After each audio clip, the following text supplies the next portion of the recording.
Hi Jess, how's it going down there and where you are in Wales? Hello, it's going good, thank you. I'm in West Wales, Aberystwyth at the moment, so hot and bothered, but all good. Yeah, it's strange the last couple of days, isn't it? So yeah. At least it's nice. Yeah, I know, can't complain, can't complain. Sure.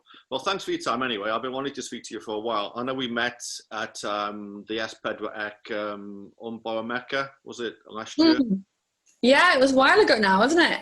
Last year, but yeah. For those that don't speak Welsh, it's the Keeping Faith. Is that right? Yeah, obviously it's on Channel 4. Sorry, no, it was BBC One, wasn't it? Was it BBC One? BBC, yeah. BBC One, of course it was, yeah. Silly. Mhm. But anyway, to just introduce yourself to those that might not know you. I mean, most people will, but just in case, I mean, how would you describe your sort of what you're doing these days?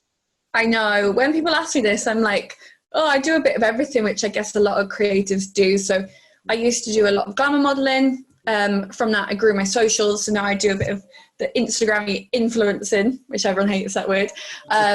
Do a bit of presenting as well. And I've got like a blog that I do kind of blogging and vlogging, which is more just my own personal, Yeah.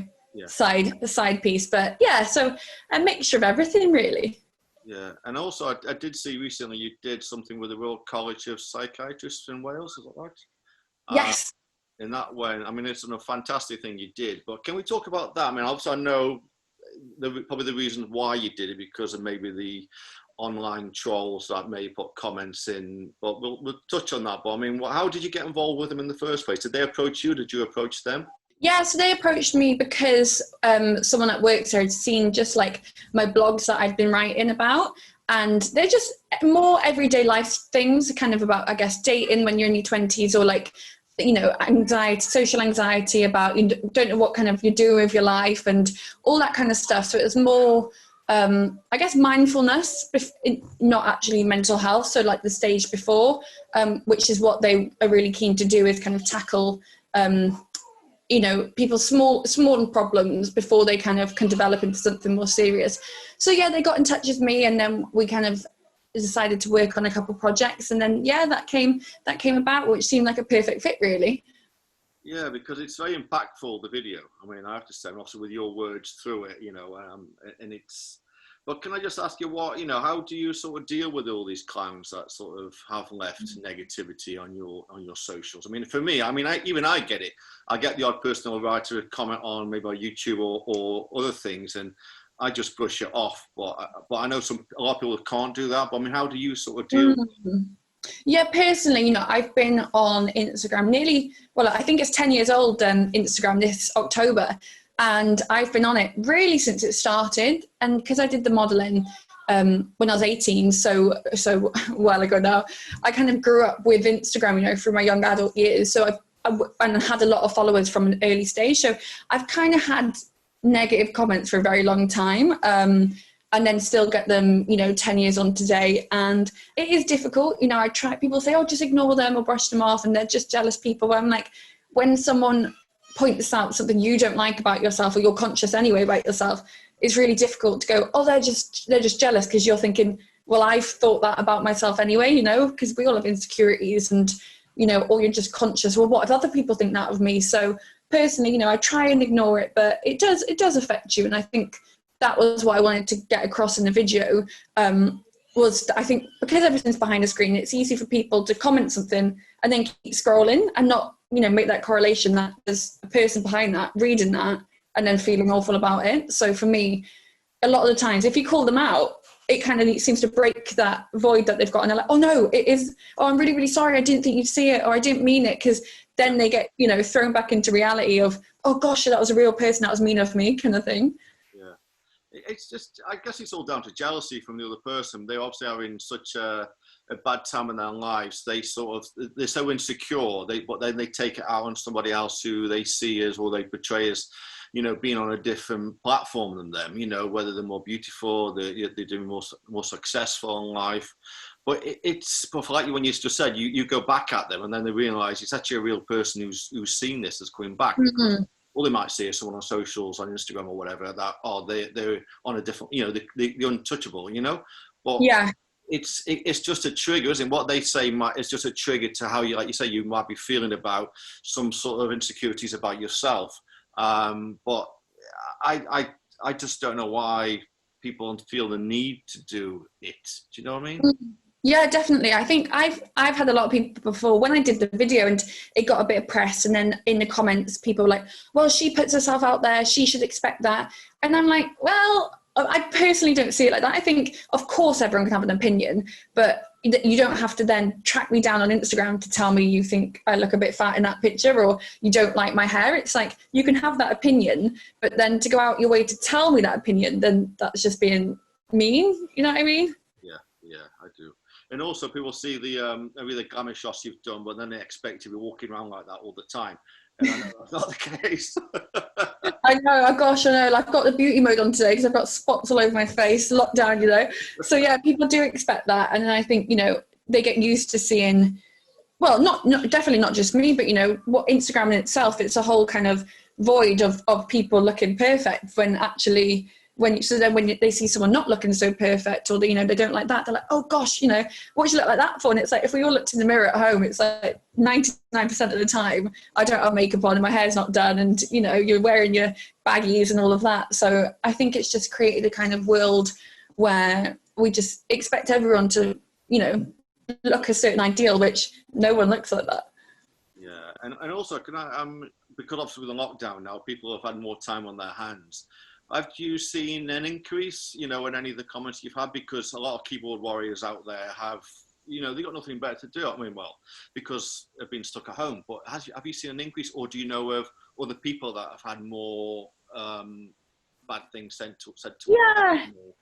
I think personally, I haven't really seen an increase. I guess at the start of lockdown, you know, there was a bit more activity and a bit more this and that. But I have seen people kind of saying about Twitter, for example, more than Instagram, being a bit more of a kind of nasty place to be on during lockdown, because there's nothing else for people to do. So people are there and have the time to do the back and forth and the back and forth. So, well, you said this and you said that, and I don't like this and I don't like that. Whereas usually, say you're scrolling on your lunch break, you haven't got time to spend a 3-hour back and forth conversation arguing about your different opinions. So yeah, I definitely think Twitter's a bit more of a hostile environment at the moment during lockdown. I've just got a quick question, not about lockdown at all. I realised only recently that you were born in England and obviously you came to Wales. You're a Welsh speaker, better than I. But how difficult was it for you to sort of? I mean, this is completely nothing to do with glamour, anything. It's all to do with you as a person. How did you, you know, sort of get into the, you know, understand the Welsh language? It is quite difficult at times. I mean, how old were you when you started to, you know, did you arrive in Wales, and when did you start learning Welsh?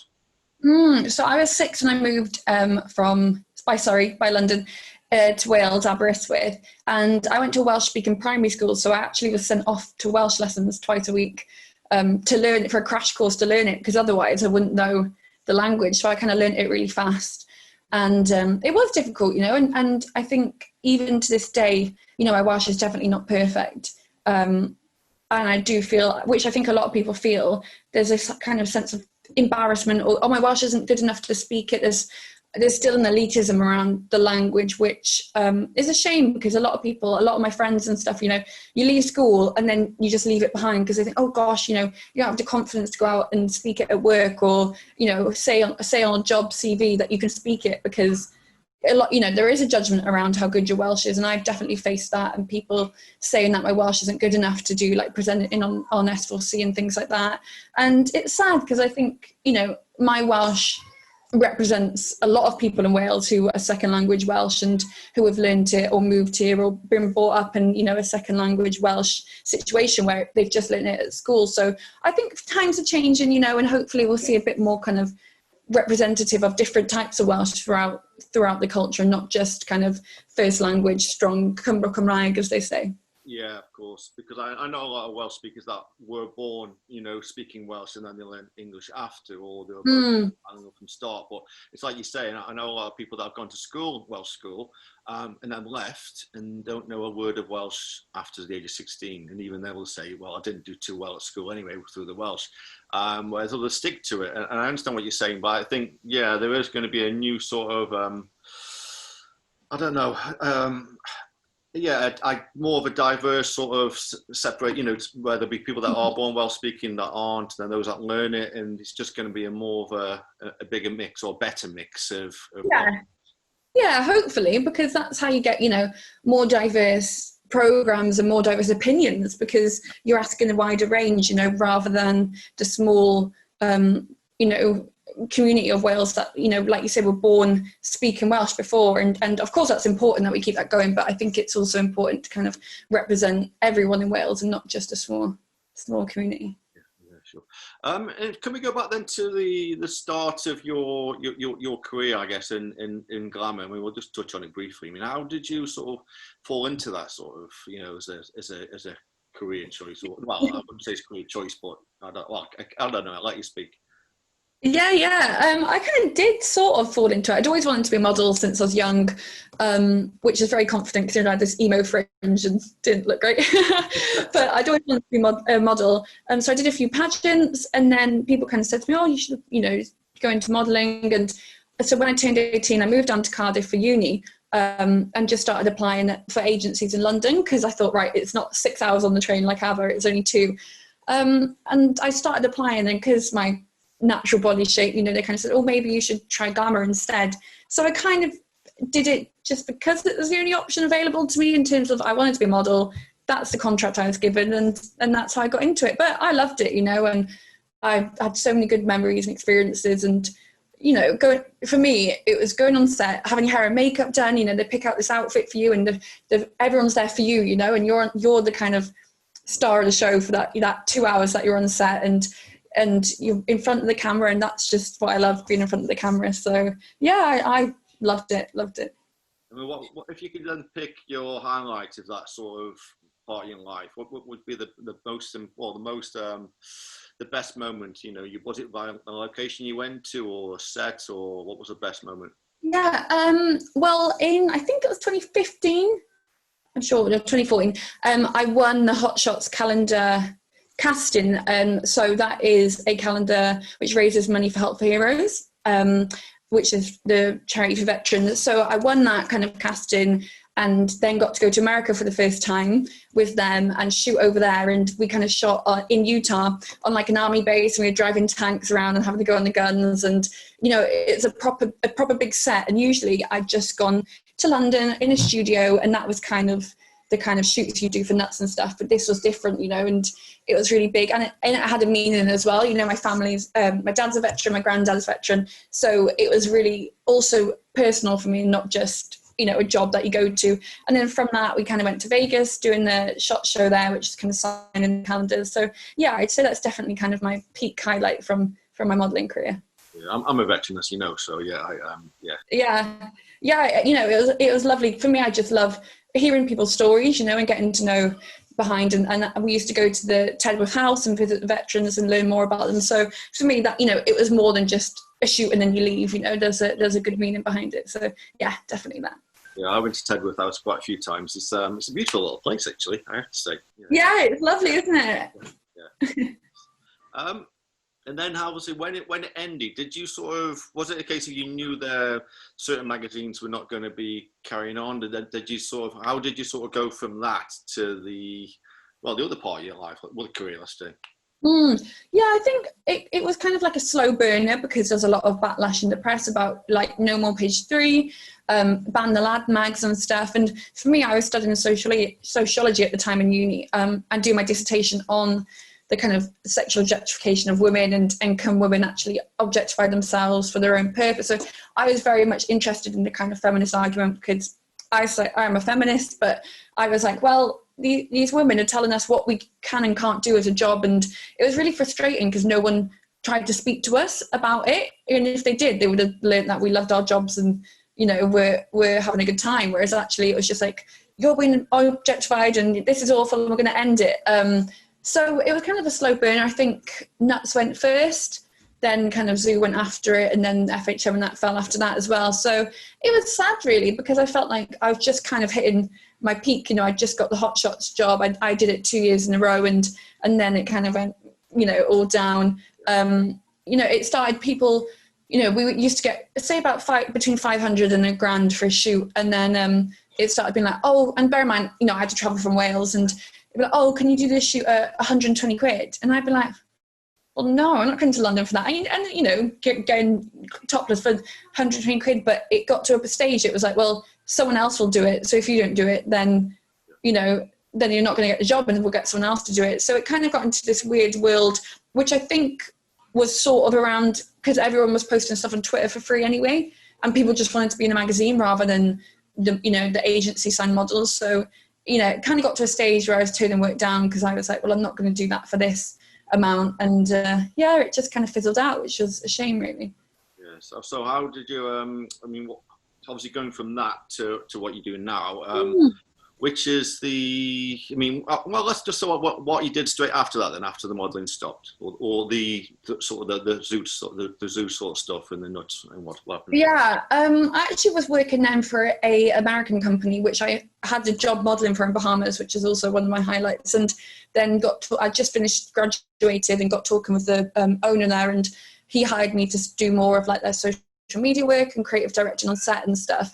And I thought, yeah, I love this, you know. So I worked for them for a couple of years, and then they sold the company. And the ladies who brought the company were all this feminist American brand who then didn't like me because of my past and accused me of not doing my job and hiring people to do it because they didn't think I could be clever enough to do my job, which is very unfeminist.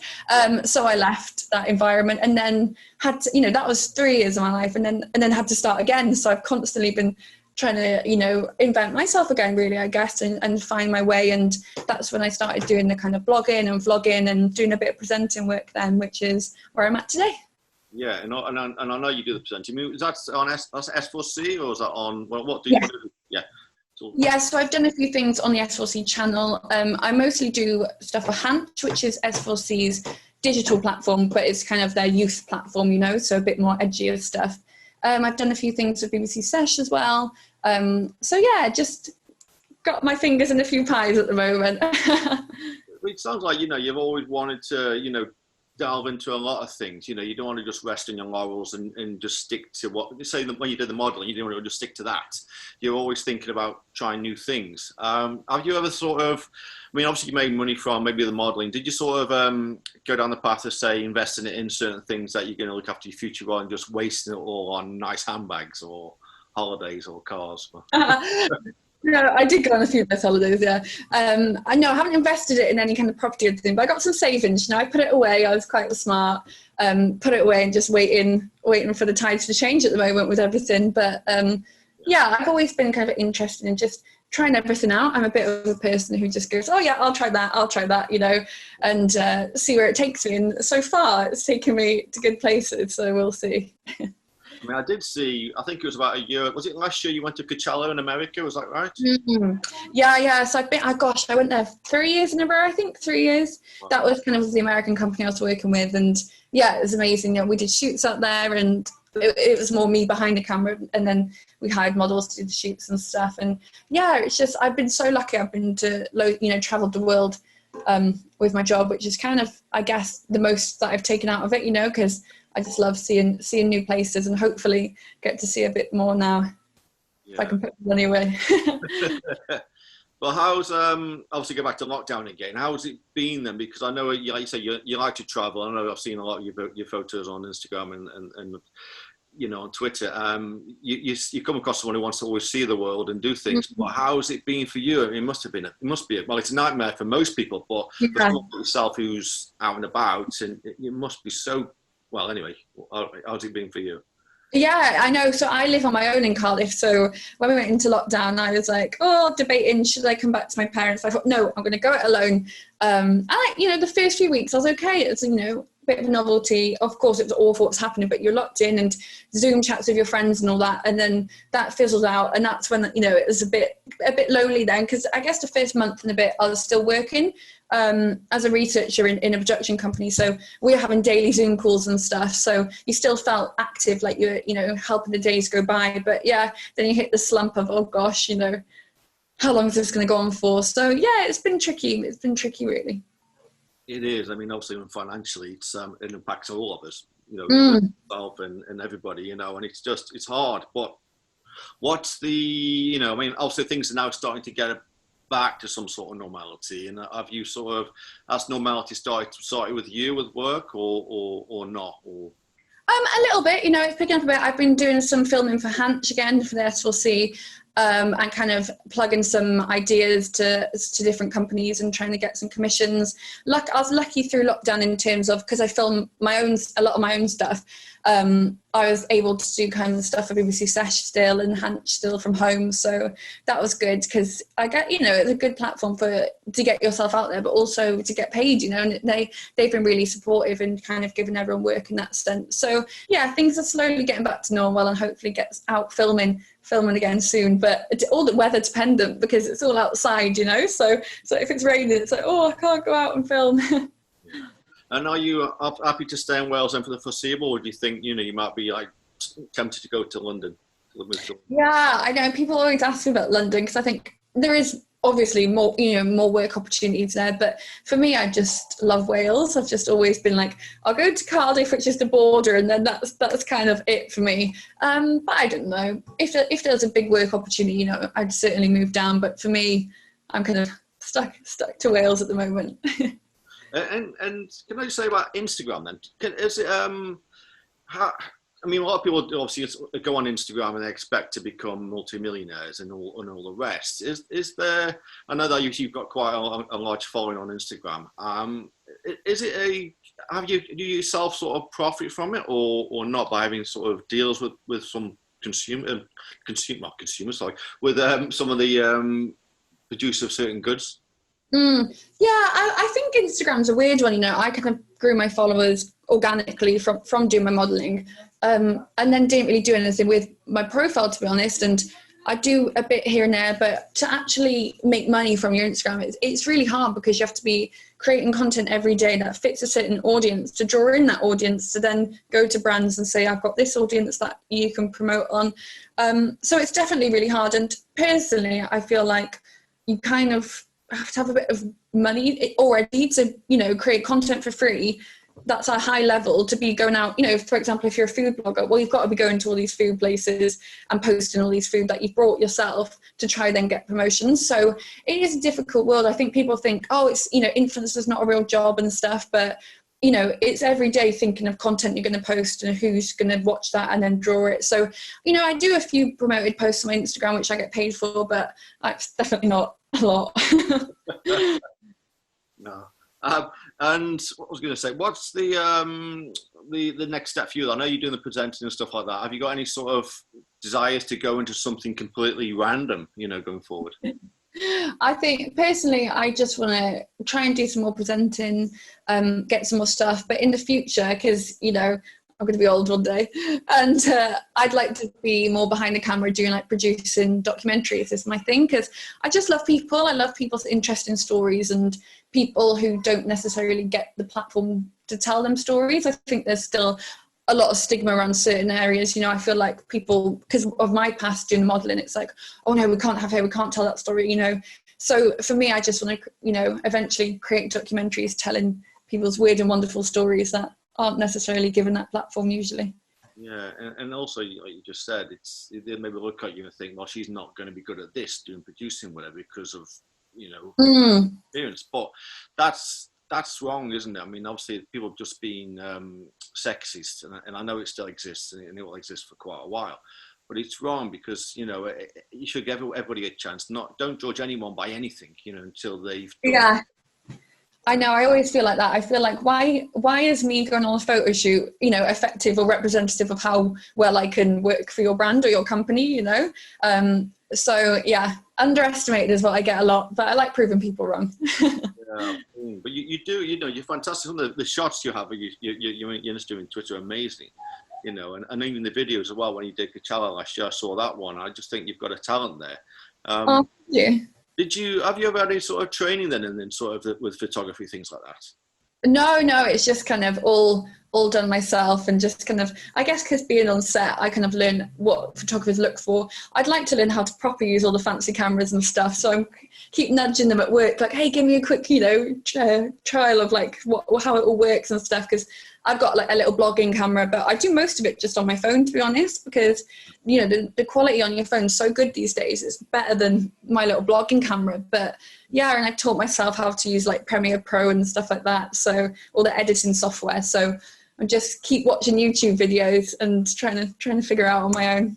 And have you been using that at the time in lockdown to sort of learn all like Premiere and all that, or is it just something you did beforehand? Yeah, I've definitely, because I used to just edit my stuff on iMovie, and people were like, how have you edited it? And I'm like, oh, it's just iMovie.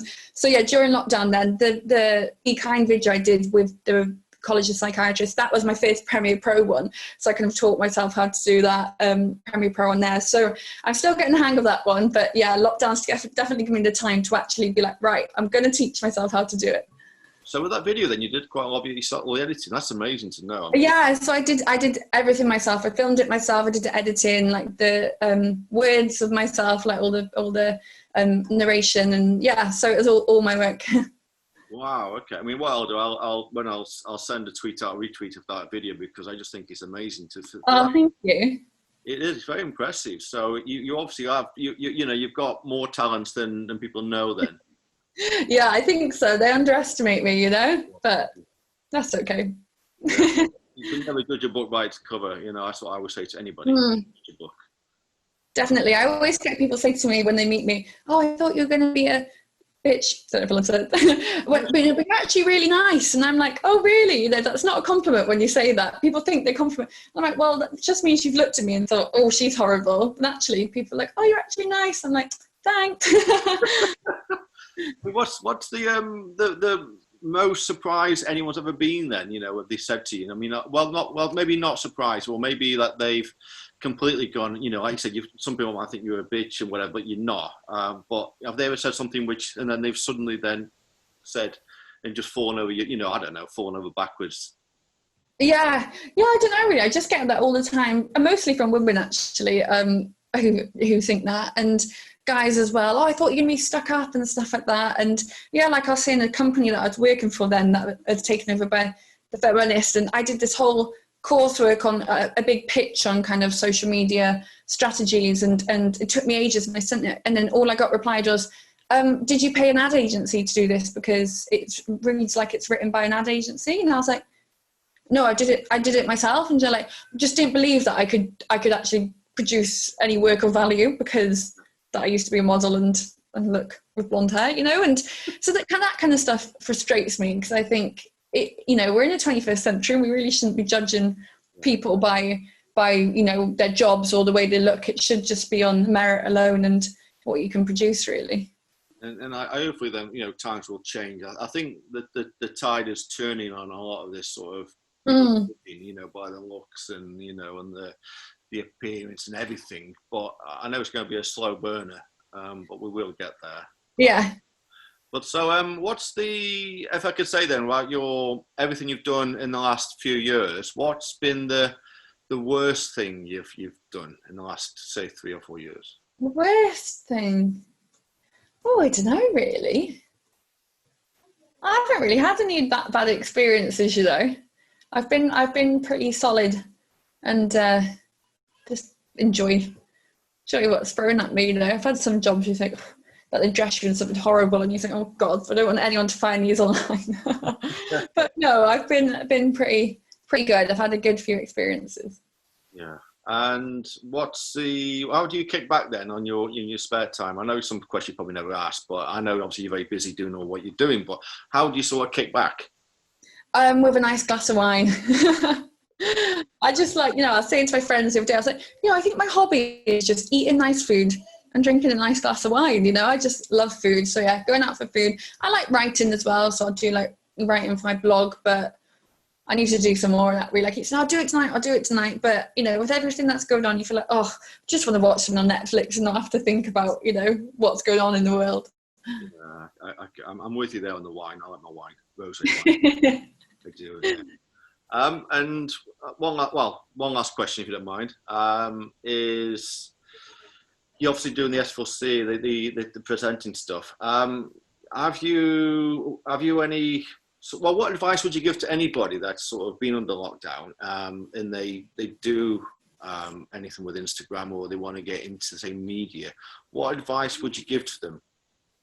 Yeah, definitely. I think, if you're creating content for your socials and content that you want to, produce in the future, content you want to be involved in or present, then getting that out there, it just works personally. Like I was saying about Instagram, I don't really make money from it. I just use it more as like a show reel and more as like a CV of, look, this is what I can do and this is what I like talking about. So I would say definitely just keep creating your own content that you want to do in the future. And then, in terms of, going to agencies, you can just, BBC Sesh is really good for young people coming up. They're really open to giving people a platform in Wales, young people a platform in Wales to kind of try something new. And Hanch as well, on the Welsh side. So I definitely say if you're a young person looking to, go into being in front of the camera, BBC Sesh and Hanch, but behind the camera, just approach, production companies about doing internships, things like that. And Jess, when you get back to Cardiff, what's the first thing you're going to be doing? Oh, I'm going back to Cardiff on Monday, and I'm going to Mowgli's Street Food for some hashtag Eat Out to Help Out food. So then I'll be going. Then I'll try and get back to work. Yeah, thanks, Jess. I really appreciate your time today. I really do. That was all right. Nice chatting with you.